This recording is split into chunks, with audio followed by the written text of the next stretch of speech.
Well, welcome to another episode of Miss G's Ladies Lounge. Welcome, welcome, welcome. I'm so glad that you are here with us on tonight. We're excited. We're getting ready for another terrific Thursday episode where we are talking about manifestation moments. We are expressing those manifestation moments. So, welcome back to Miss G's Ladies Lounge.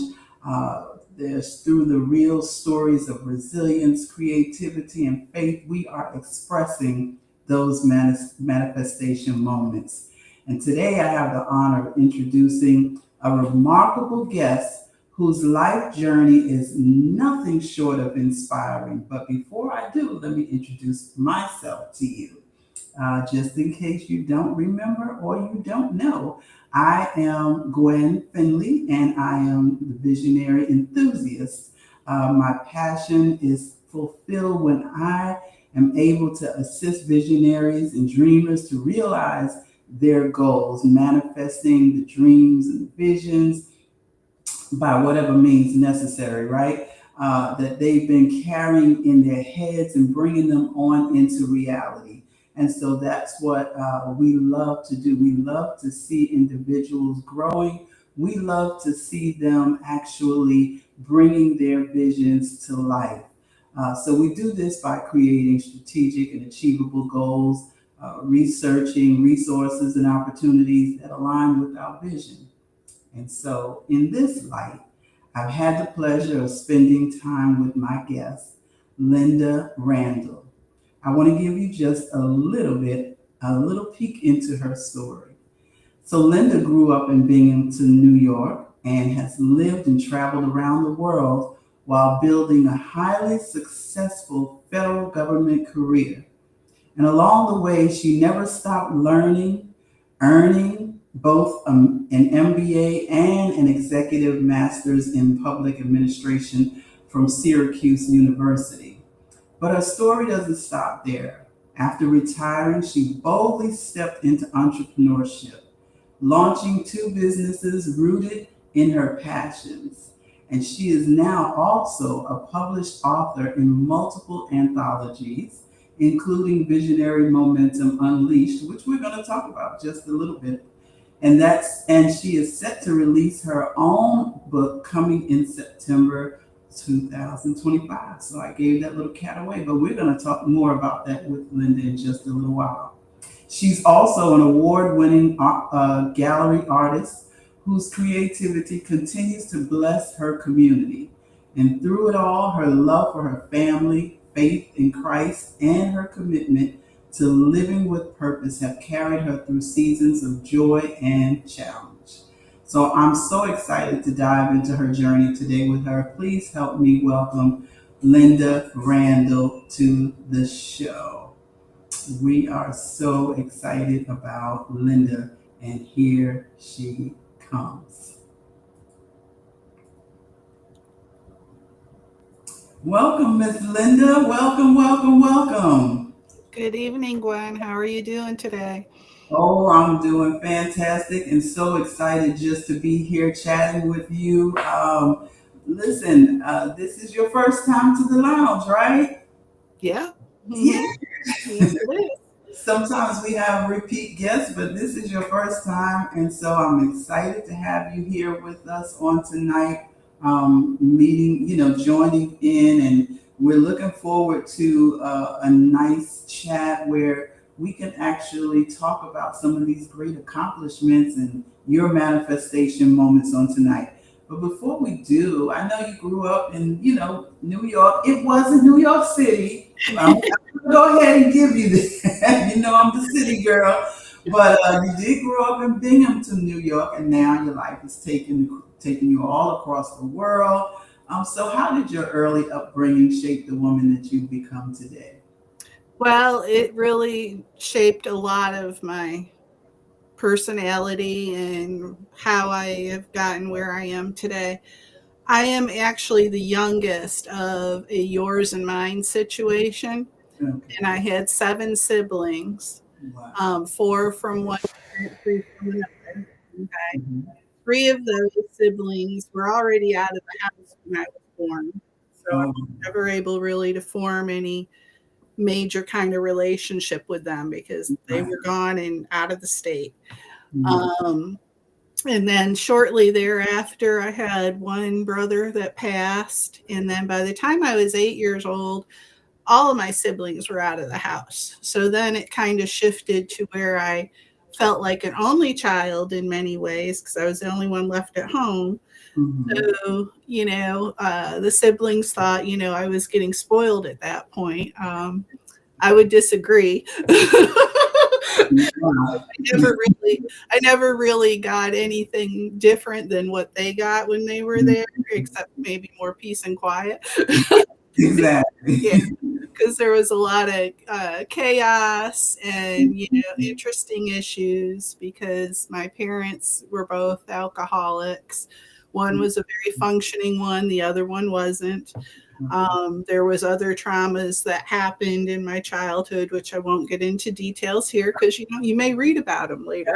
Absolutely. Yeah. But with all of that, it helped me become very adaptable, Mhm. empathetic, very analytical because I would sit back and watch all the drama with everybody else in the family. And I Mhm. would be able to learn what I should be doing, what I shouldn't do, or what was the best way to do it. Yeah. Yeah. So that helped serve me as I grew up and was able to start being on my own and accomplishing things. Um, so those were the big abilities that I took forth with me. And I wouldn't change it because all of that really provided a foundation for me. Mhm. Um, it also, I was kind of like a survivor in a lot of ways. And then, of course, other things made that even more of a theme throughout my life. Right. But, that's kind of the basis of how that worked for me. That's awesome because you started developing your story, right? Hmm.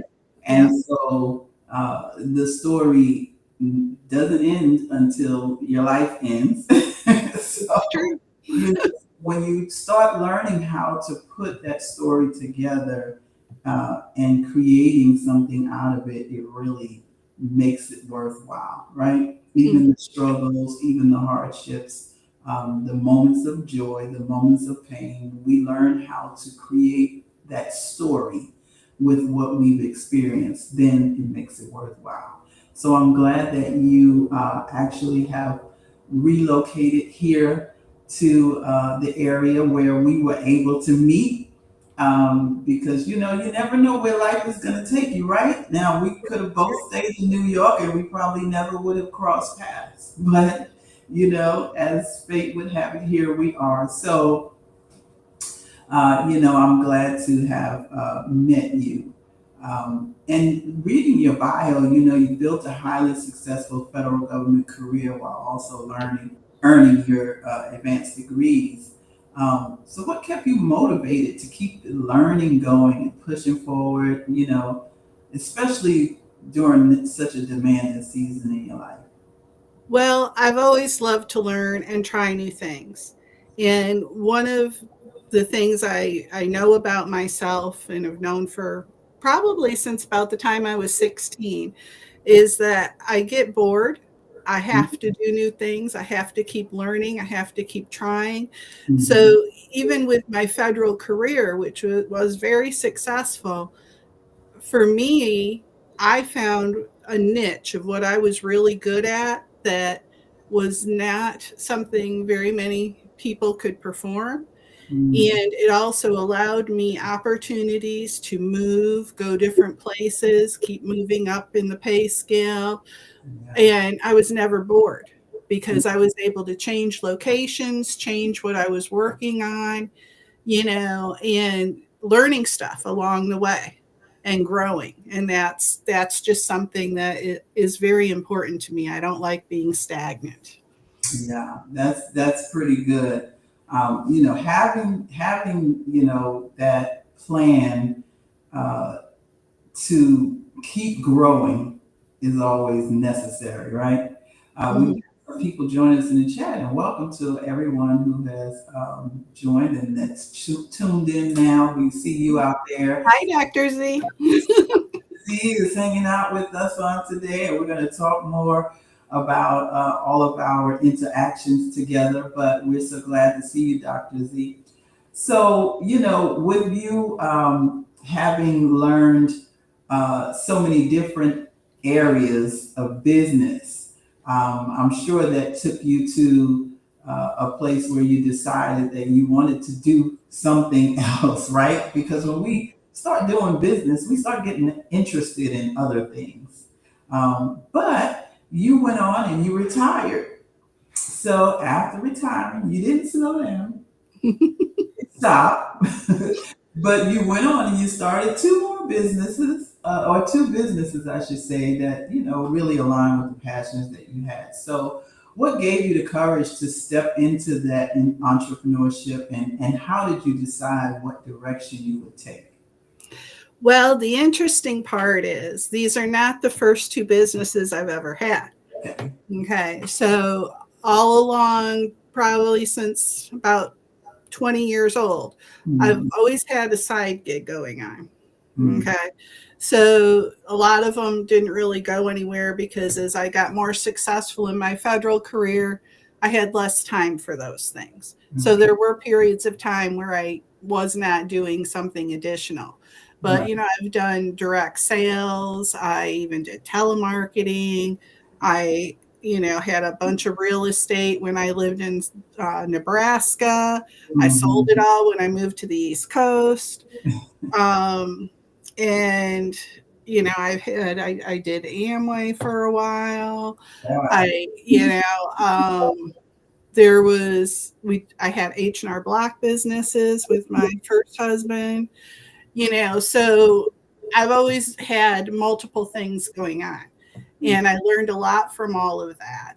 And so when I retired, I really knew I did not want to do what I had been doing for the last 30 years. Mm, It was enjoyable while I did it, but it was time for me to be able to just focus on what I really wanted to do. So, my plan that I had started developing long before I retired was that I really wanted to pursue my passions in art, and mm, I always loved to write. okay. So I had started writing, and I still have them. I haven't published them yet. I have a bunch of short stories and poems and stuff like that that I've been doing over the years. And so after I retired, I had to take a pause because I was going through other things, which I'm sure we'll talk about later. Okay. Um, but as the moments became appropriate, I was like, okay, it's time to take that next step. So my daughter and I, Jackie, decided, okay, let's get the real estate business up and going again. Mm, So we did that in 23. And so that's the one. And then now in 25, I'm actually formalizing my um, writing and art business. okay. Hmm. That so you've been pretty well rounded. Yes. And that's definitely a plus for what everything else that you're trying to do, because now you have so much inside of you that the creativity just has to flow, right? Yes. That does help when you have something outside of the four walls that you were surrounded by. I tell people all the time, get out and just go look at something different, do something different, experience something different, because those are the things that build up your creative juices and help you to really, begin to see things flow. Um, so now your creative side, we've seen that it has blossomed, and you're now that published author, award-winning artist. And tell me about the award-winning artist part. Where how is that played in your life? Well, first of all, it is award winning, but it's local. Okay. And That's you know, work. but it's my first step to start broadening that horizon. Absolutely. I started taking formal art classes after I retired because I really wanted to hone my skills. Okay. And so I was very happy at the end of that first year that in our local show that we had, I won a blue ribbon for one of my pieces. And so that, increased my, you know, Mhm. ability inside of myself to keep going because I was like, oh, I really can do this. Yeah. Okay. And so then I kept at it. Second year, won another blue ribbon. And then so for the third year, my goal at the beginning of the year was this year I want to win a best in show. Okay. Okay. And so I decided what I was going to paint. Mhm. And it was a portrait actually of two people in one canvas. Mhm. One of my dear friends and his mother. And so I spent many classes and sessions on that. Mhm. And it was funny because when I first said, this is what I want to paint, my art teacher looked at me and she goes, for your first portrait? Now, Go she all the way, right? I could do it, okay, but and I just looked at her. I says, "Well, do you think I shouldn't do that?" And she goes, "Oh no, you can do it." She Yeah. says, "It's just going to be a lot," and I said, "So that's okay because I need to broaden my horizons." Right. So, you know, got done with that after several months of working on it, and she was like, that has to be in the show, you know." And so I was able to put that in the show and it won. And I was just so happy because I knew when I got done with it, I'm like, it has to be in there because I was so happy with how it came out. Yeah. And for an artist to be happy with their work, that doesn't happen all the time. Right. Yeah. Yeah. So, And uh, that's being creative. Yeah, yeah, that's being creative. And a lot of times we are our worst critic, right? Or just anybody that has any gifts and talents. A lot of times we are our own worst critics, and we are so hard on ourselves. Where other people will see us in a different light, and not that we don't want to continue to try to be better and do better, but uh-huh, sometimes we just need to give ourselves that grace, right? yep, So you went through beautiful and difficult seasons, including your late husband's medical journey. And let's talk a little bit about how that helped you or how you sustained your faith and strength during those times. And then I also want you to tell us how you took that moment and created something out of that.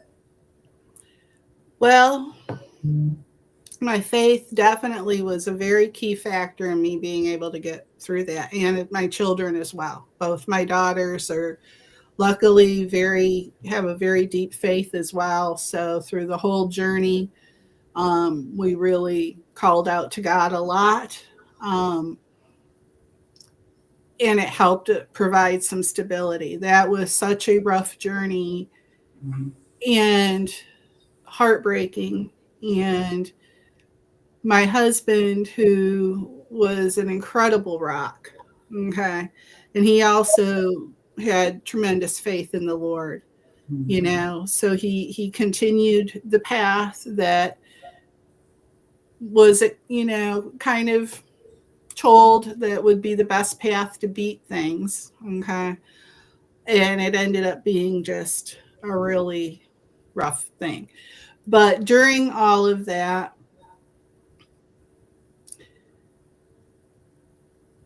I've always believed there's a silver lining to everything. Mhm. My whole life has taught me that. Mhm. And so I think everything I had experienced prior in my life helped prepare me for what the Lord was putting us through. because I think if I hadn't had that, I might have taken a very bitter um, tone with the Lord too, and questioning why, and maybe not wanting to go back to Him. But instead, I called out to Him even more because I knew that for whatever reason, we had to go through this journey. Right. I may never have understood what the reason was, but I knew it was meant to do something for us. Right. And I don't know how much I want to give away on that, but I can tell you that it created for our family unit um, a, a necessary trigger to bind us in a way that needed to happen because we had started to fall in separate ways. Mm-hmm. So we came out of this journey much stronger, much closer. And I think that that bond is now there forever. That's great. That's great. Because, family is everything, and having even individuals who may not even be blood, but having someone or, individuals that you can really keep close to you, especially during times that you go through, is quite necessary.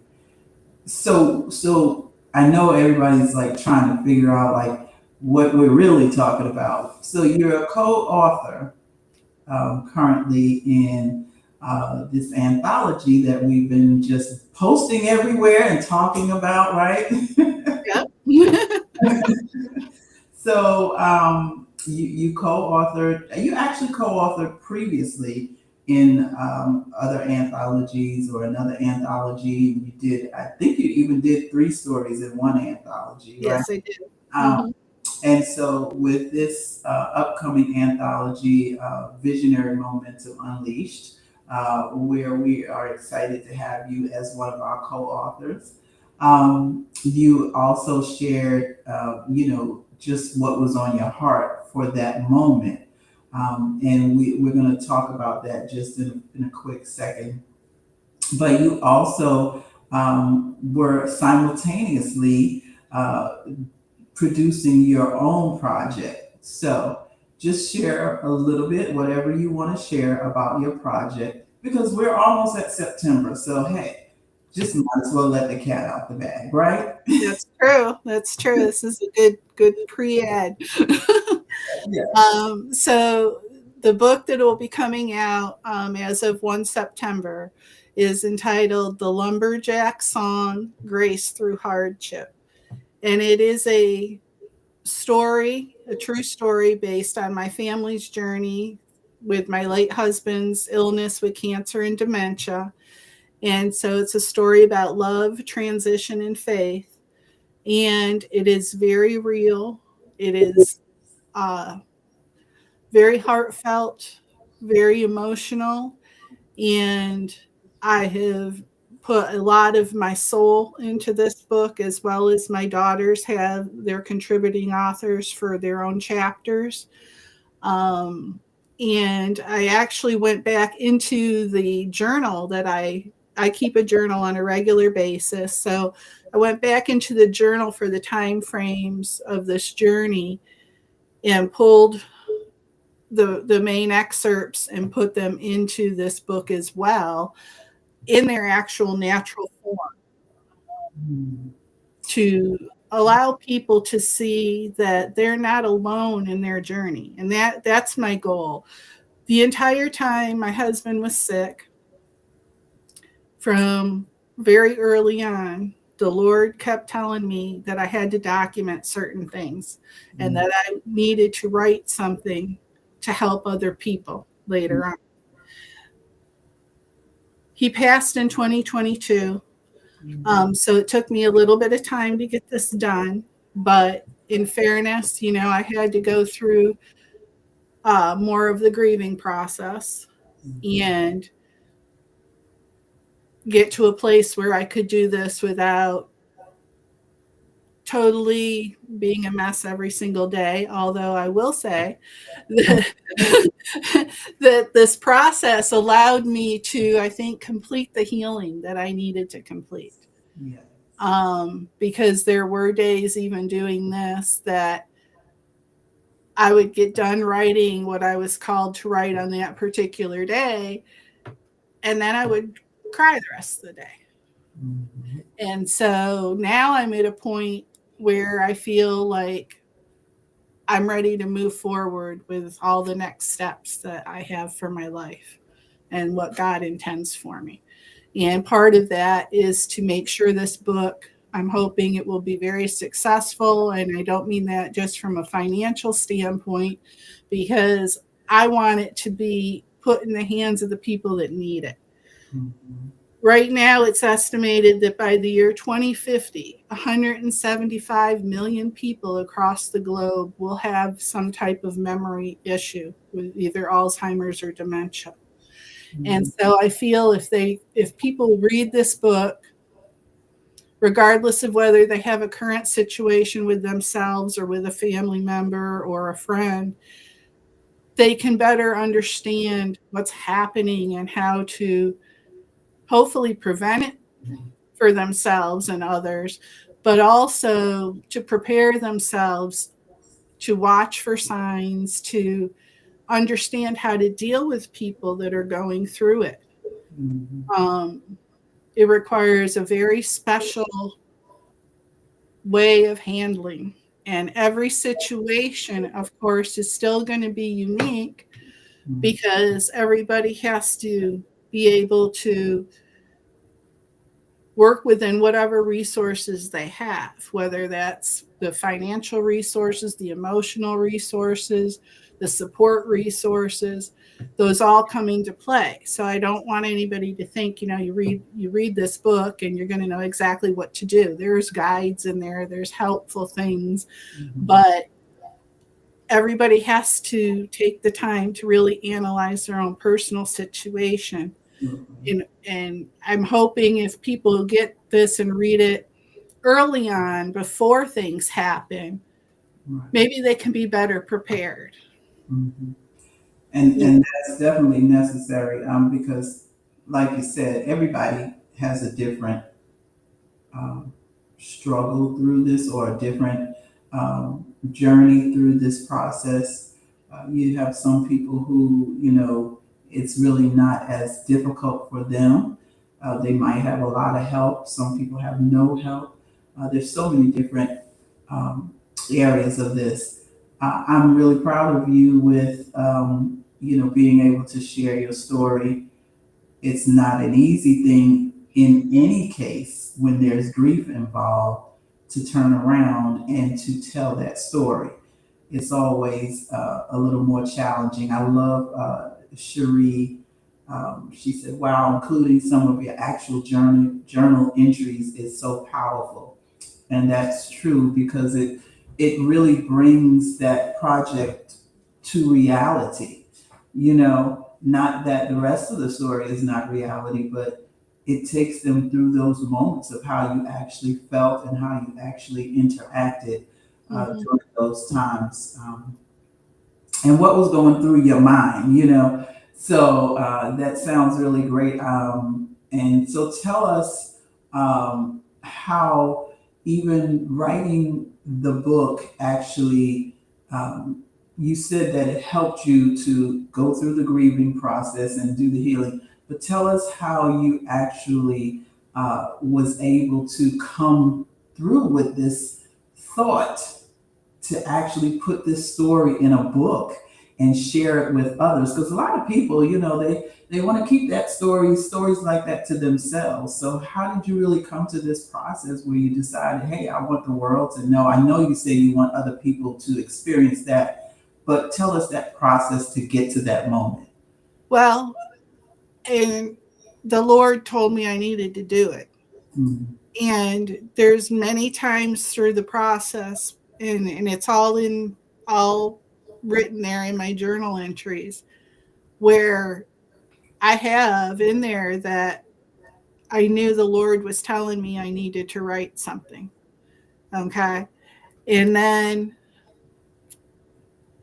probably a year and a half ago, I started to write. Okay. A lot of that at that time, I still had so much emotional baggage tied up in it, right? So I did a lot of, I did some writing, but it was a release of the emotion. Mm-hmm. Okay. So those things, when I got done writing them, I'm like, okay, Mm-hmm. but I don't think that's how that needs to go forward, right? Because it was kind of losing something. So set it aside for a little bit. And then it was about last June that I actually got serious and said, okay, I need to put this in a book. And it had started to come to me in pieces of how I needed to do that and what I needed to do to make it relatable and bring out the true essence of not only our experience, but of who my husband was, Mm-hmm. right? Because that was so important to the whole story. Right. And so I started, jotting down notes and putting things down. And then I made an outline because outline is key for writers. Okay. It Absolutely. can change and it can be Yeah. put in different orders, but you've got to get your thoughts down on paper, the key Yeah. thought. Way. Yeah.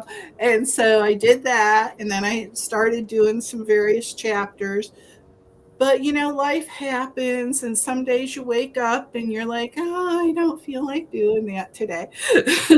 So, all of a sudden it got to be December, and I'm like, Yeah. wow, my goal is to have this out by next fall, and I'm not getting anywhere. Mm-hmm. Okay.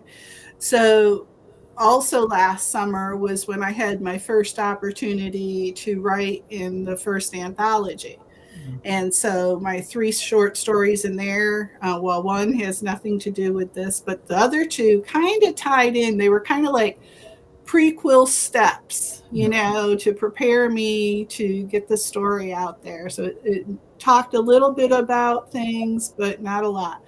And so that opportunity and actually getting that published author thing behind me totally gave me the momentum Yeah. and the vision to move forward because that just like excited me in a way that I can't even explain. And that was totally ordained by God because I would have had no idea this was happening, but it was presented to me by a dear friend who is also a man of the cloth. Right. Okay. And he says, you need to do this. Mm-hmm. And so I did. And then that jump started everything. And then so when I had my little slowdown in the fall, I was like, huh, I need to get a hold of, one of my contacts from this experience and see if I can get some help. So then that's how I got with Gwen. And then Gwen has helped me, stay on track. Because when I first talked to her, I said, hey, Gwen, I said, I have an outline, I have the vision, but I need an accountability partner to make sure that I'm on track and that I'm doing what I need to do so that I don't get sidelined. Because, goes back to what I said before. I can get bored easy. I like to jump from thing to thing sometimes. So I need to have focus. So Gwen has been able to keep me focused. And here we are. Now Here it's going to we be are. Here we are. And we're excited about this moment. So tell us the title of the book one more time and how it's going to be presented for when it's released. okay. It's the Lumberjack song, Grace Through Hardship. Mm-hmm. It's going to be available 1 September. Mm-hmm. And it's going to be released. We've got it going through different channels, honestly. I have a website that's going to be published next week, lindakrandall.com, and that's Kaye. So it's Linda K with an E after the Y, Yeah. Randall.com. You know And what? I'm going to fix that for you right now. We're not even going to give out the wrong information on all this show. right. I don't know how that got past me, but There I you go. That's okay. And then also my Facebook is linda.randall.3158. I also have LKR Unlimited Opportunities out there on Facebook. And as soon as I have the link finalized, I'll be sharing the link on social media so everybody can order a copy. But you can go straight to the website starting the end of next week and order a copy. now I think you have a little more of a surprise to add to that, right? I do actually. So the other piece to this is that I have put together, of course, with Gwen's help, um, a companion journal to go with this. And the companion journal is called Grace Through Hardship. And the purpose of that was to provide some guidance for people on how to start their journal journey Mm-hmm. and take it with them when they're going through treatments or visits with their loved ones, and so that they can document how they're feeling, what they need to do, um, things that can help them. There's just all kinds of helpful tips in this journal, but I felt it was important to allow people a place to document things and have it easy to take with them. So it's not a bulky journal. It's going to be 6 by 9, you know, and it just allows you to have something with you so you can make sure you're documenting your thoughts. And people don't have to document your thoughts, but what's important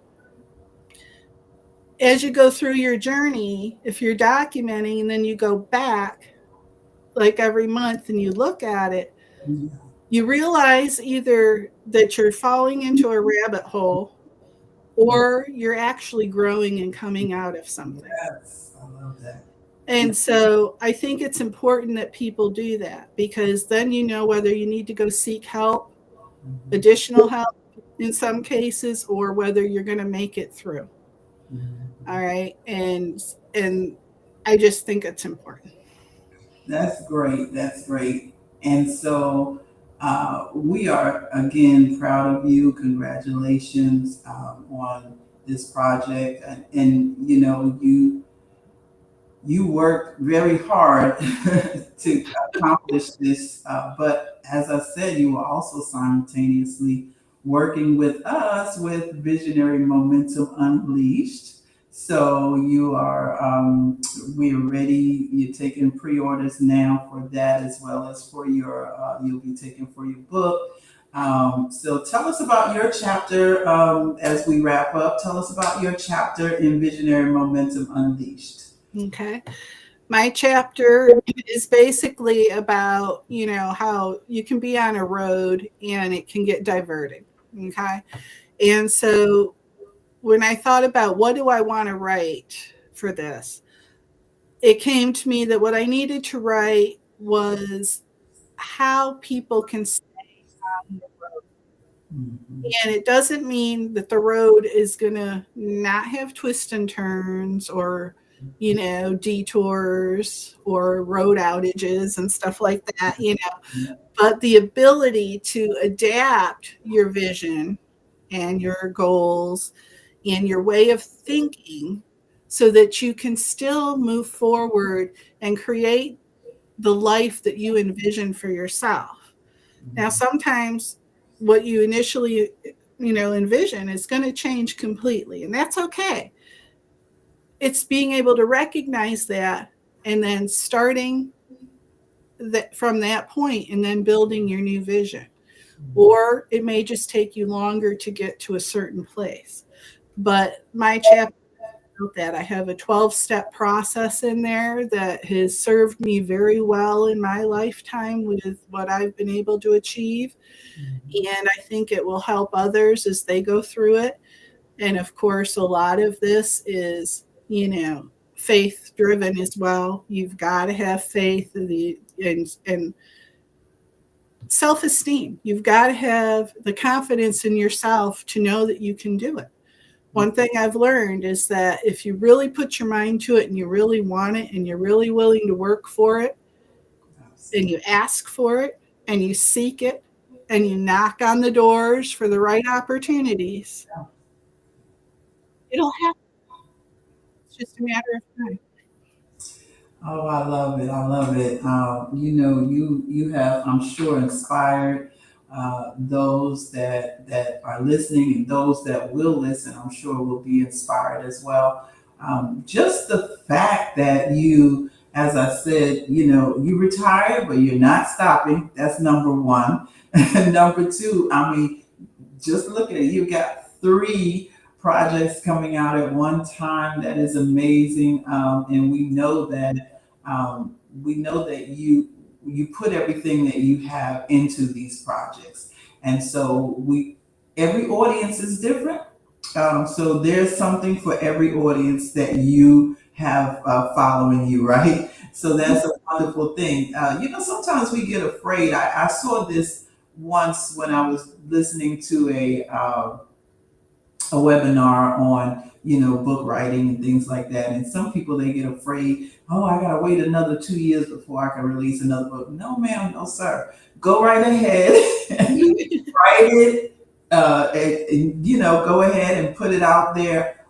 Give people options. That is what someone said in this webinar I was looking at. Give people options. Everybody's not going to want to read about vision. Everybody's not going to want to read about this particular subject over here or that particular subject. Give them options. And so you are just coming out of the gate with options. How amazing is that, right? How amazing is that? So we're proud of you and we're excited for you. And once again, we want to just remind people that they can follow you on Facebook, you said, right? Yes. I think I only had your Facebook, your personal Facebook page. That's But okay. yeah. So, and once they go to there or to your website, they'll find all the other information to follow you, correct? That's And correct. And that'll be live, towards the end of next week. okay. And so they can get also your Visionary Momentum Unleashed on your website as well, right? Yes. Hmm. So, listen, I appreciate you coming and spending this time with us. I think that you have really given us a lot to think about and a lot to reminisce on and think about how we can even take those moments in our lives to turn them around and create something great out of them.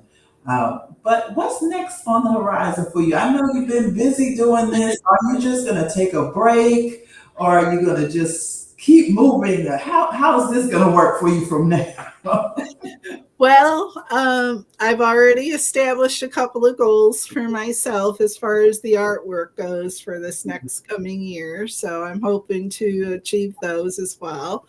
And from a writing standpoint, Before you go any further, um, you didn't talk about your art as it relates to the book. the book. Okay. So yes, I have illustrations of my art in the book. Some very key ones that I felt actually totally related to certain chapters or portions of the book. And also all of these things will be available for digital download on the website. And at some point I will actually sell the originals as well. Yeah. Okay. Yes. Yeah. So Oh, yeah. I make sure that you let everyone know that, because you I don't know if you heard that. If you heard that, put something in the chat. You not only getting a book, but you're getting this very heartfelt story. You're also getting her journal entries and just walking this walk with her. You're getting the companion journal. You're getting the visionary momentum. If you want to get that, you're getting art. I mean, you're offering so much to individuals. And so I know I cut you off, but I want to ask you a question. How do you feel after releasing those things, it had to be a manifestation moment for you, but how do you feel once you've manifested these things? I feel it's almost hard to describe. It's like right now I'm getting a feeling because to me being here live doing this is just that next part of the journey, and I am so happy and just feel like it's all happening, and there's a lot of work still ahead because as you know, promoting the book is Yeah, almost as hard as writing the book right, right. or harder, right? So I've got that whole part of the journey ahead of me, but I know it's going to be okay Yeah, because not only have you provided me stuff, Gwen, yeah. but the other night, I call it the calling hours. I get woke up at like 2:20 Uh, to 3:30 in the morning, and I have to get up and write all these ideas that God has just put into my brain, and I have to do it right away so I don't forget. But I have a whole laundry list now of exactly how he's telling me I need to do this. that's awesome. Yeah, so it's going to be a lot of work. As soon as I have that book actually in my hand and I know it's really real for real, Any day now. Any day now. and I'm going to be able to start, setting dates and appointments and all that stuff for that. And then you had asked me what comes next. Well, Right. that's the big part of what comes next is the promotion piece. But Mhm. I also have a list of the next writings that I want to put together. Right. And so I probably will be working several projects at the same time, depending on what calls to me to write, and Right. then, be able to work towards it. But I do know there will be kind of a sequel to the Lumberjack song. And what I want to do in that, and anybody that's listening to this, please contact me at linda@lindakrandall.com if you want to be part of it. Okay. I want to start interviewing people with their journey through Alzheimer's or dementia. And I Mm. want to be able to document their stories and put them together in a format that will allow again people to see there's many different ways to get through it. There's many different ways to manage it, Mm. and hopefully working with the dementia associations and support groups and stuff, maybe have other tools in there as well. So those are my goals. What a wonderful goal. What a wonderful goal. As you know, I'm in the medical field, and, I was doing an orientation class today, and, just trying to tell caregivers how to even interact with Alzheimer's and dementia patients. And, this is, there's always a need for more information. And I think the information coming from the other side is important because a lot of times we get it from the medical professionals, but where's the other side? So getting that information from the other side is really going to be so enlightening for a lot of people. And so once again, I applaud you, and I want to wish you the best in everything that you do. And thank you for allowing me to be a part of your journey. I wasn't going to talk about that too much, but thank you so much for allowing me to be a part of your journey. And I look forward to whatever you have coming next. I look forward to seeing all the successes that are definitely in your path. And I think as we look and we see some of these authors and they've got like 60 books and 70 books, I can see that with you. I can see that happening. I have a friend that I think she wrote like 97 books. I'm like, girl, how? But I can see that with you. Well, So, I'll keep going as long as I can. as long as you can keep going. Now, we're here on this earth for a reason, and it's not just to go to work and retire. It is to, really produce something in the earth, and definitely that legacy is needed, and that intellectual property gives us that legacy that we need right here in the earth. So we're looking forward to seeing more from Linda Randall.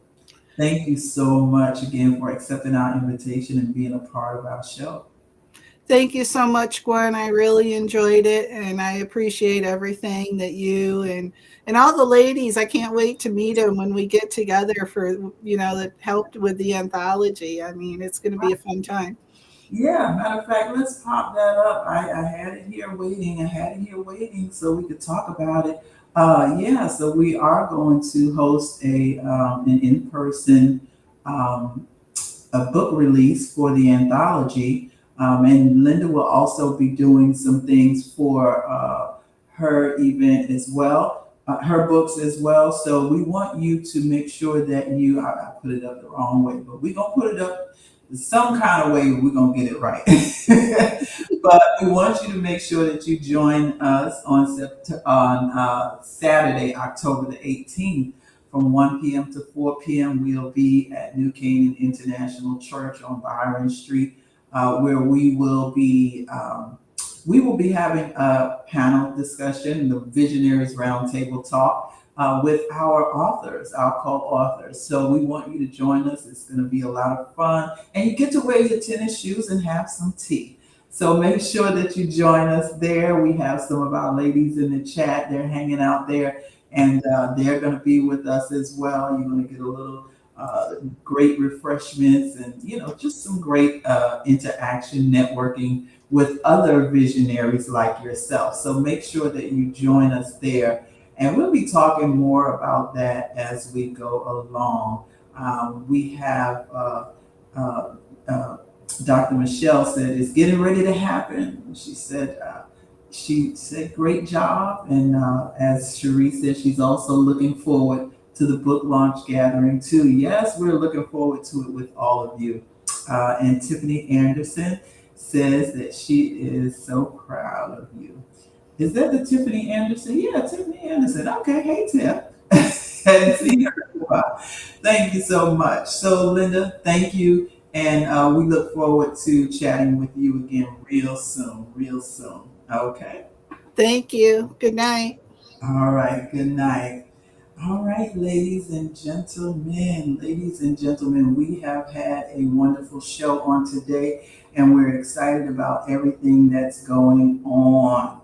So let's just recap this day. I mean, it's been just such a wonderful show. So I'm going to recap real quick. We want you to make sure that you subscribe to all of our channels so that you can stay connected and find out everything that's going on right here in Miss G's Ladies Lounge. I especially love hearing how Linda said that her faith carried her through these toughest moments and how she now uses her creativity. I mean, I hope that that spoke to you as well.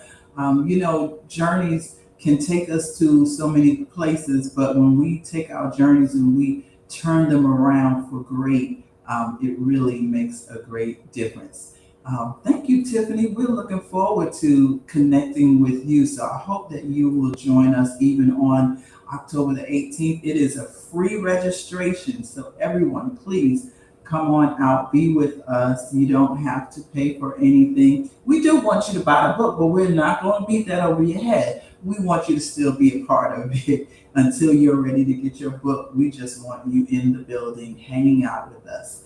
All right. So again, we thank you so much and have a wonderful evening.